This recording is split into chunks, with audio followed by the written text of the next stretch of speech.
আসসালামু আলাইকুম।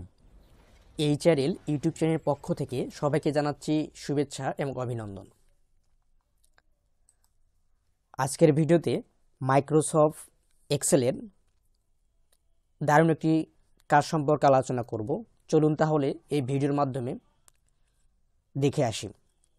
এখানে দুইটা আমরা কলাম দেখতে পাচ্ছি, একটা হলো নাম্বারের কলাম, দ্বিতীয় নম্বর হচ্ছে মান্থ নেম কলাম।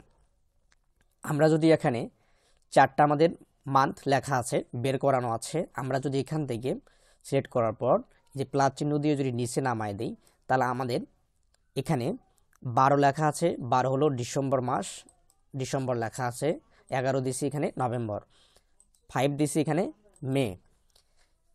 নাম্বারগুলো আপনি যে নাম্বারই দিবেন না কেন 12 মাসের, সেখানে মান্থ যে নেমগুলো আছে, যেমন জানুয়ারি, ফেব্রুয়ারি, মার্চ, এপ্রিল, মে, জুন, এগুলো অটোমেটিক তৈরি হবে।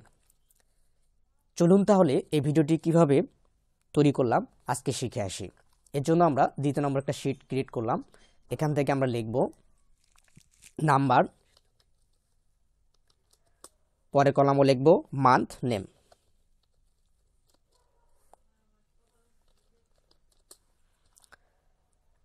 একটু বড় করে দিব। এখান থেকে আমরা এখানে নাম্বার দিয়ে দিলাম 1, 5, 9, 8, 6, দুটো 5 পড়ে গেছে, আমরা একটা 7, 10, 12, যাই হোক, এখানে আমরা এখানে মেডেল করে দিলাম। এখন আমাদের সূত্র এখানে ইউজ করতে হবে, যে আমরা কি ফর্মুলাটা ব্যবহার করলাম, সেই ফর্মুলাটা আমরা এখান থেকে দিয়ে দিব। এখানে ফর্মুলা লিখতে গেলে আমাদের লিখতে হবে প্রথমে ইকুয়াল, তারপর লিখতে হবে টেক্সট, টেক্সট টেক্সট ফর্মুলা, এরপর আমাদের ফার্স্ট ব্র্যাকেট দিতে হবে। দেওয়ার পর আমাদের যে নাম্বারের যে প্রথম যে সিরিয়াল নম্বরটা, সেল নং, ওইটা আমরা এখান থেকে দিয়ে দিব। এরপর আমরা এখান থেকে গুণ চিহ্ন দিয়ে দিব। এরপর 29 দিয়ে দিলাম, তারপর কমা দিয়ে দিব। এবার এখান থেকে শিফট প্রেস করে ডবল কোটেশন দিয়ে দিব। এখানে আমরা 3টা এম দিয়ে দিব।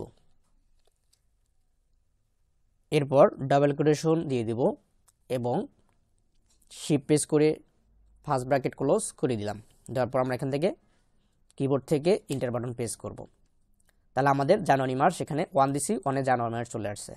এরকম করে আপনি প্লাস চিহ্ন দিয়ে নিচে অটোমেটিক নেমে দিবেন, তাহলে আমাদের মান্থলি নেমগুলো আমরা এখানে বের হবে। আজকের ভিডিওটি সবার ভালো লাগলে অবশ্যই আমাদের ইউটিউব চ্যানেলটি সাবস্ক্রাইব করবেন, লাইক করবেন, কমেন্ট করবেন এবং বন্ধুদের মাঝে শেয়ার করে দিবেন। ভিডিওটি শেষ পর্যন্ত দেখার জন্য সবাইকে ধন্যবাদ।